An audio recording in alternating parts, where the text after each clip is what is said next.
We all heard the saying, work smarter, not harder. This also applies to strategy. For most organizations, the emphasis in strategy development is upon improving performance in what they currently do. Of course, this is admirable and may be highly successful, especially if the guidelines in Unit 7 devoted to scale strategy are followed and implemented. But these organizations and their managers miss golden opportunities to pursue success. They down tools when they should plow on. They are being naive. They are working harder, but they're not working smarter. It serves organizations well to be a little tricky here. For example, to lobby for what they want or form strategic alliances may be highly effective strategic maneuvers. Yet many shy away from such options because they don't normally think of them or they don't see them as their legitimate domain. In this unit, we dispel such notions and urge managers not to be naive, but rather to consider and pursue, where effective, structured strategy. Welcome. This is Unit 9, Avoiding Naive Strategy. Your coach, Victor Marromo, Strategic Planning and Performance Management. Welcome. Structured strategy is concerned with outmaneuvering, not outperforming the competition. And it relates to both existing and different strategic factors. In other words, structured strategy, which is the most complex type of strategies, may be applied to an organization's existing industry or to an industry in which it may be considered a move. Structured strategy is concerned with turning relationships upside down, rotating those that may already have been established by competitors. The four strategic options relevant to structured strategy are reproduced here. Each of them will be discussed in this unit. Lobbying, strategic alliance, acquisition, and innovation. Structured strategy involves holding performance on present strategic factors, but still outperforming the competition by use of any of the ways itemized above. Structured strategy involves changing your competitors' performance. 1. Lobbying. We see the first of these options. Lobbying, going on around us all the time. But it is rarely addressed in books on strategy. Look at what Japanese organizations have achieved so far and throughout the 80s and 90s in opposing potential exports to Japan. The non-tariff barriers erected by the Japanese government and lobbied for by Japanese organizations have kept potential exporters out of Japan and successfully neutralized the performance of many competitors. For example, American exporters to Japan. Or take the way in which American primary producers have lobbied and received support and protection from the United States government against potential exporters of primary products from nations such as Australia. Through lobbying, we change competitors' performance on strategic factors. 2. Strategic alliance. Another way in which competitors' performance on strategic factors can be changed is via a strategic alliance, which involves two organizations or business units cooperating for mutual benefit. We saw this already in the case of SEMCO, in the case study, and its joint venture arrangements. Another example could occur in the case of a trustee organization, which looks after the wills of its deceased clients. It might establish alliances with lawyers so that certain of the trustees' work is assigned to them, and in return, the lawyers assign certain state management work to the trustee. The formation of strategic alliances like this hampers the competition to the mutual benefit of both allies.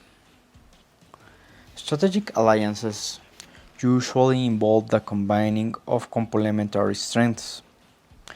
PepsiCo, for instance, with its strengths in the marketing of canned beverage, joined with Lipton, a recognized tea brand, to sell an iced tea jointly. KFC, an already established brand with an established store format and operation skills, combined with Mitsubishi, whose strengths lay in real estate and site selection in Japan, to establish a KFC chain in that country. Siemens, whose strengths lay in a range of telecommunications markets and in cable manufacturing technology, joined with Corning, whose strengths lay in official fiber optic and glass, to create a fiber optic cable business. Ericsson, whose strengths lie in public telecommunication, joined with HP, whose strengths were in computers, software, servers, and electronics, to create and market network management systems. Strategic alliances are just that, alliances, and they don't last forever. They're set up to change competitors' performance and their strategy by providing competitive advantage to the allies. Once this competitive advantage is delivered, the alliance may be disbanded. Its job has been done. Both parties are now well and established in their market, and competitors have been warded off. The fact that they are not permanent arrangements is a plus for strategic alliances. If things don't work out, the parties can walk away from the alliance. Or if it achieves its aims, the alliance can be wound up. This is not so with the next option in structure strategy, the option of acquisition. There is a fun case study on how PepsiCo,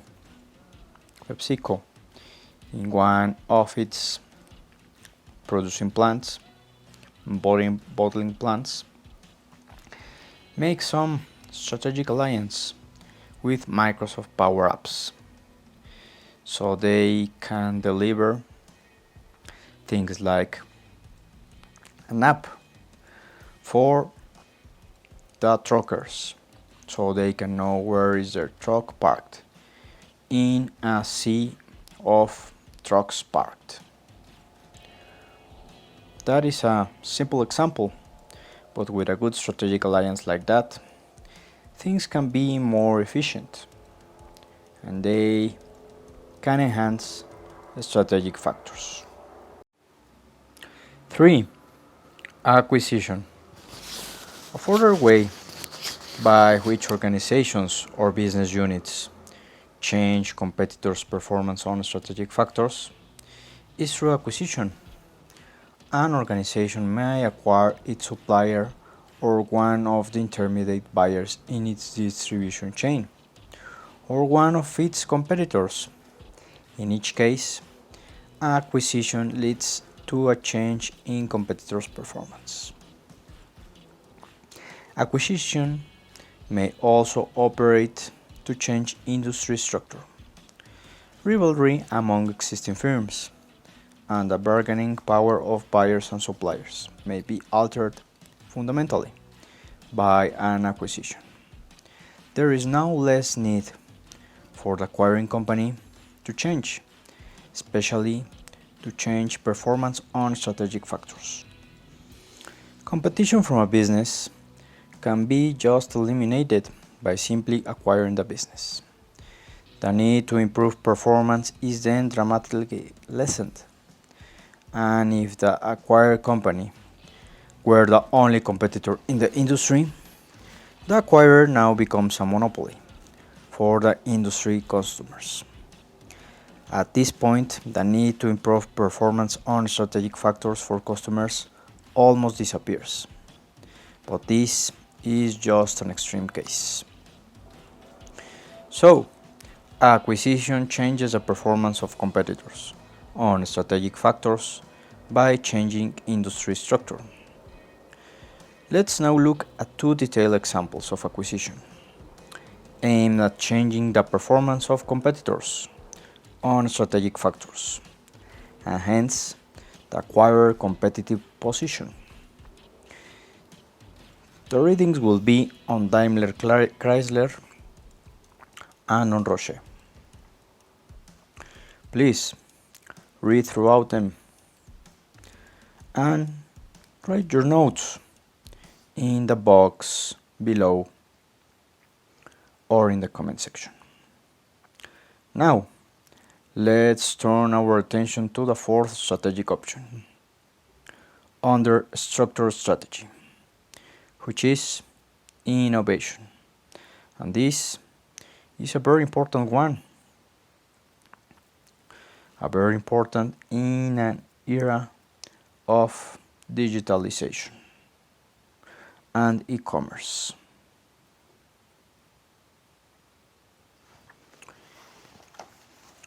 So, let's talk about innovation. When an organization produces an innovative product that makes current products in a marketplace obsolete, it alters competitors' performance on strategic factors. For instance, the credit card has had a major impact on the way cash is employed in purchases. Innovations such as this change the impact of strategic factors by simply overturning them. In so doing, they effectively change competitors' performance on those some factors and neutralize any competitive advantage they may have had. Innovation can be the means by which an organization establishes industry standards and thus ensures its long-term success. Companies that have done so and reaped considerable rewards include Computer Associates, Ericsson, Intel, Matsushita, Microsoft, Philips, Qualcomm, and Sony.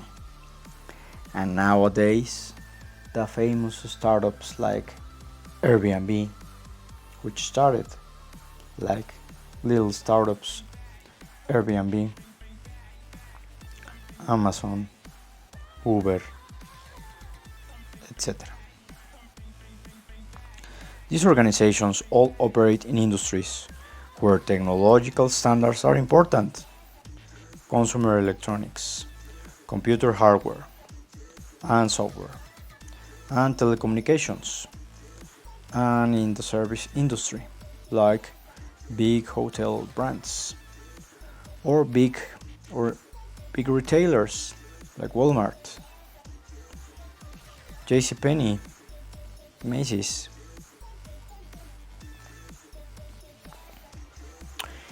Innovation alters competitors' performance on strategic factors by overturning them.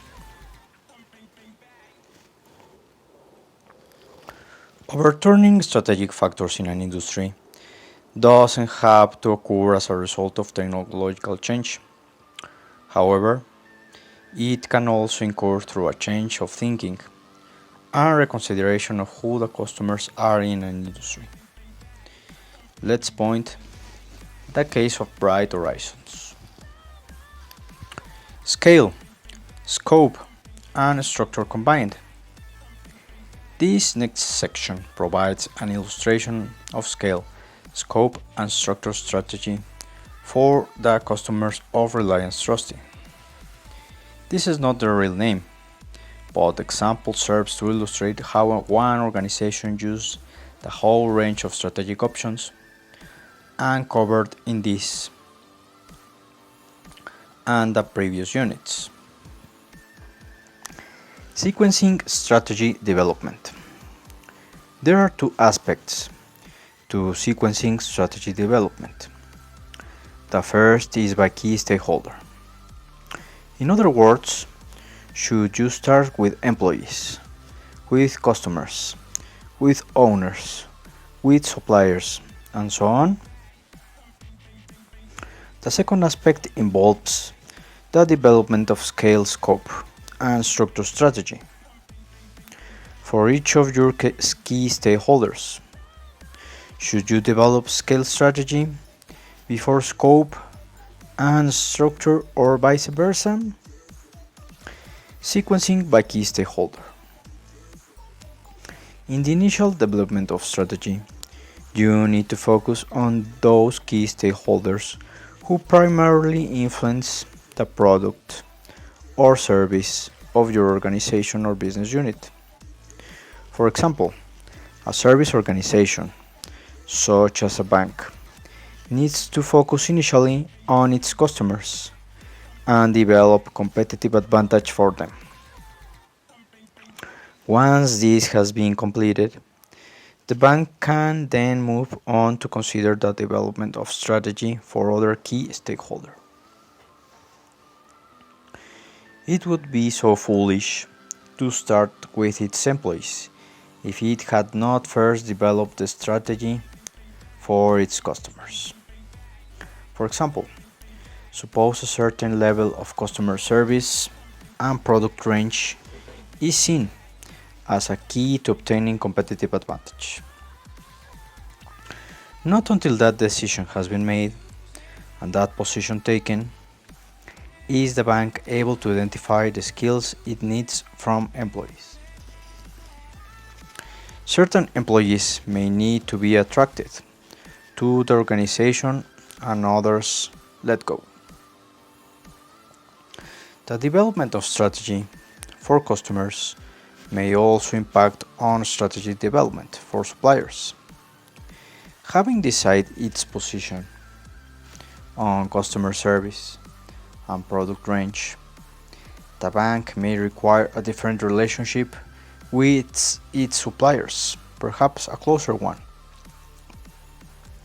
with its supplier of information technology, like his setter of his apps or his intranet, for instance.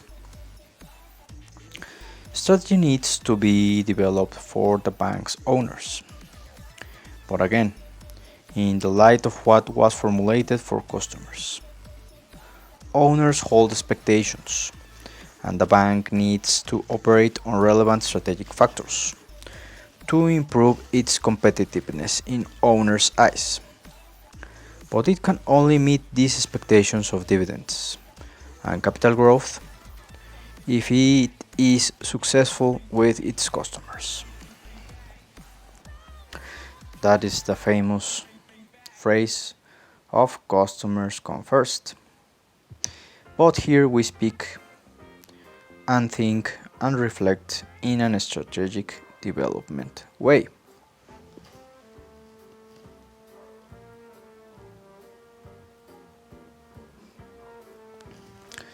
Sequencing scale, scope, and structure strategy. The first thing to note is that we apply scale, scope, and structure strategy to each of our key stakeholders. All of them won't always be applicable. Nonetheless, the strategic options in our repeated and well documented figure 7.1 should be considered for each. Because seeking competitive advantage through your existing activities is likely to be the most familiar route to your planning team and might be the most cost-effective scale strategy, seems a logical starting point. After this, the team will be in a position to consider diversifying or intensifying the organization's activities, while still seeking competitive advantage on strategic factors. Then, having considered scope strategy, team members can move their focus to structure strategy. The latter requires thinking on a different type. Its aim being, as we know, to change competitors' performance on strategic factors. Of course, while the 3S of strategy, scale, scope, and structure, may be worked through sequentially as indicated, your strategic planning team will no doubt keep looking closely at the strategy it has already developed. It may change what was developed in earlier stages or alter previously exposed positions.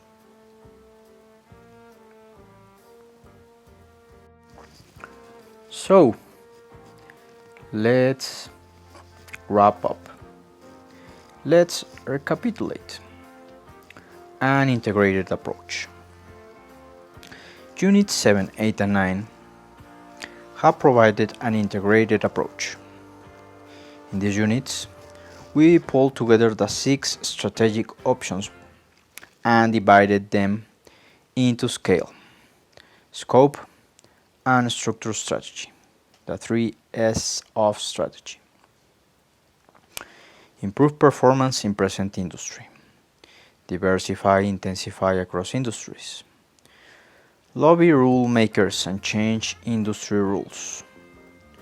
Link up with a supplier, buyer, or competitor. Strategic alliance. Acquire supplier, buyer, or competitor. Acquisition. Develop a breakthrough approach. Innovation. The integration of these 6 seemingly disconnected strategic options is brought about by strategic factors, which underpin all 6. In our method, particular strategies are based on changing performance on strategic factors. If they aren't strategies. Tying these options together as strategic factors do make the whole range more understandable. Otherwise, many people see no relationship between options, such as acquisition, strategic alliance, improving performance, and changing the scope of an organization. This integrated approach also makes strategy more approachable. For many, the idea of lobbying, for instance, seems out of their drama. Yet these chapters have shown that all options should be considered and, if appropriate, adopted. Our approach has also made strategy development more accessible, more easy to use, not so high in the moon approach, but more in a ground way of approach. We suggest that planning teams should approach strategy by considering all three types of strategy and the 6 strategic options they provide.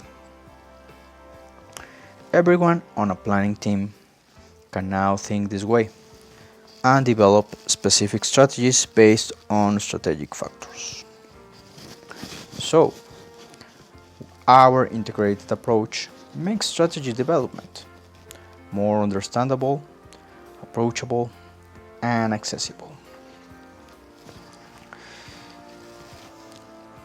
The next units, Unit 10, Unit 11,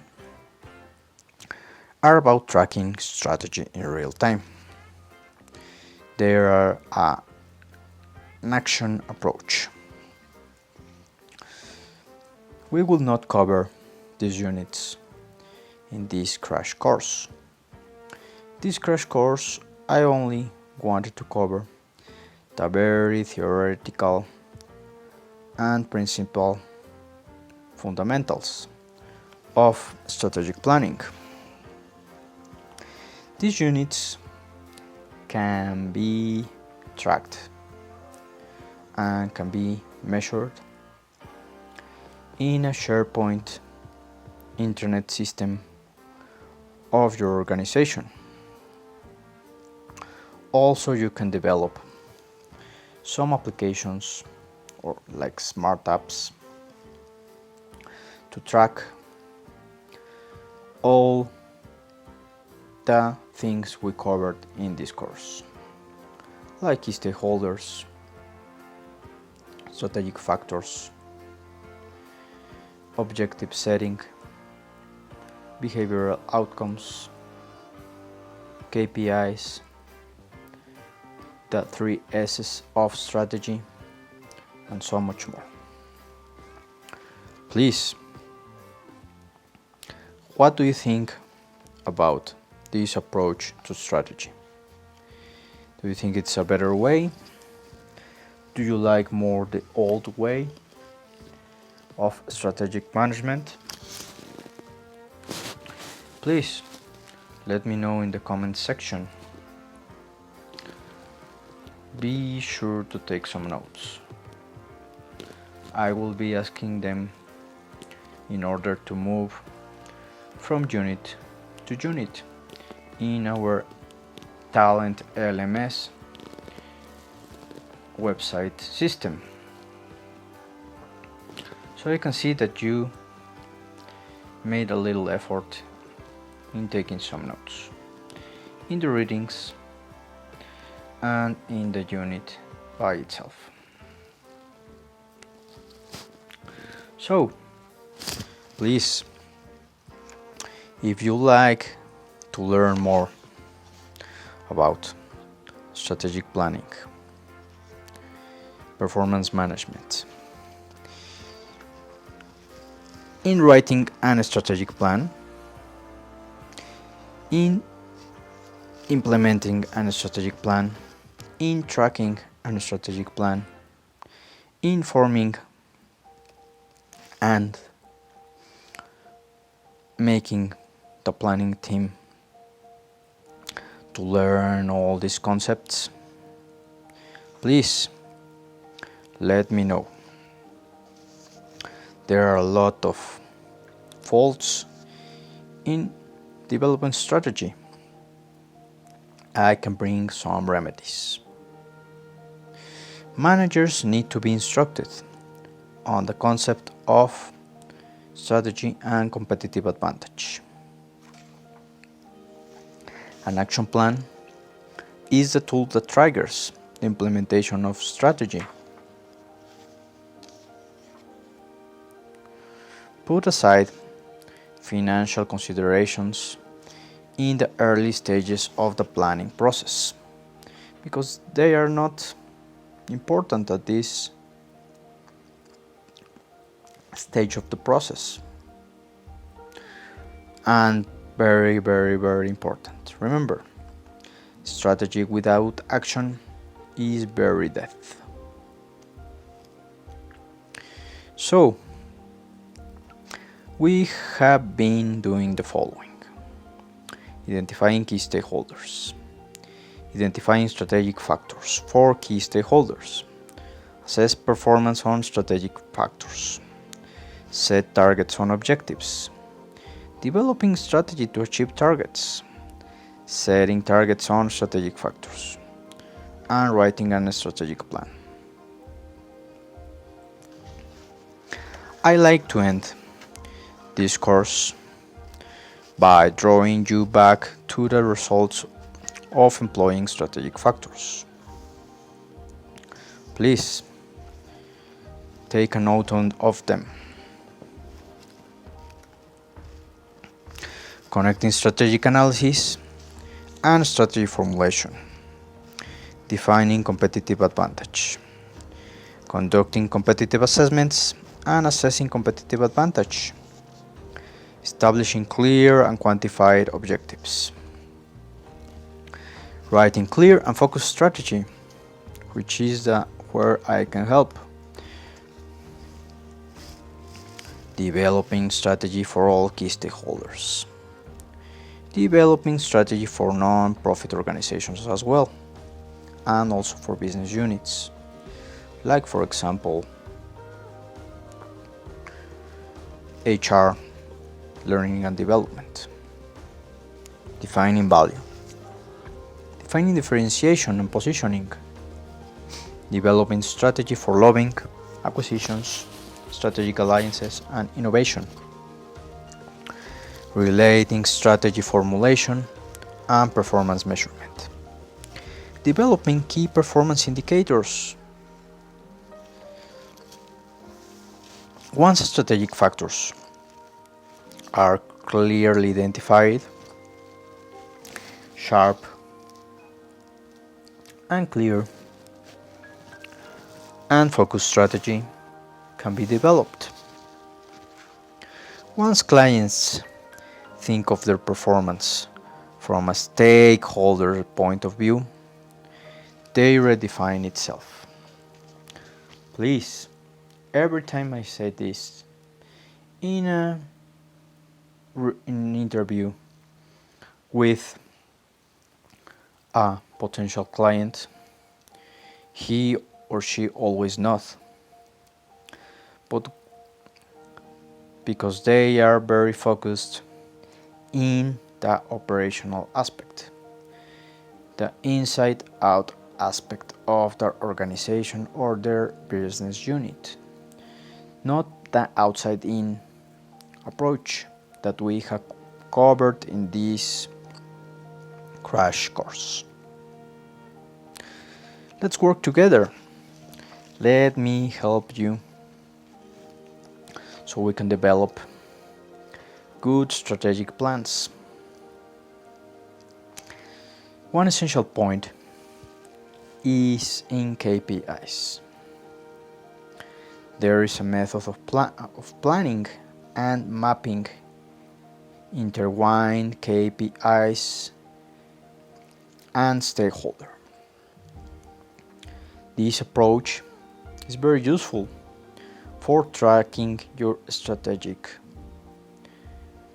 development and your objective setting and your objective following. For key teams like sales people, learning and development people, operation people, and so much more. The case study of the plant of PepsiCo and the app they set for their parked trucks make them reduce a hell of a lot in time wasted, where the trucker spent finding his truck in a very huge parking lot of trucks. Simple things like this can be reached throughout a correct strategic planning for each key stakeholder and tracked throughout your intranet and with apps such as the famous Power Apps. I can help you in this. So, said all this, we've reached to an end of our crash course in strategic planning and performance management. Please reach me out. I will be glad to answer every question. You have my email in the comment section. This was Victor Marromo speaking. I really hope this crash course helps you to develop a more stakeholder way of view strategic planning and performance management. This will definitely help you a lot in your organization endeavors or your business unit endeavors. Thank you very much for your patience, your time, and my broken English. I've made this in English so we can all improve. All these themes can be found in Spanish, but we need to stretch a little bit so we can think in strategic factors and terminology in a more correct way, better than in a translated way. But we can work this all out in Spanish as well. Thank you very much. This was Victor Marromo, Strategic Planning and Performance Management Coach. Reach me out. Thank you.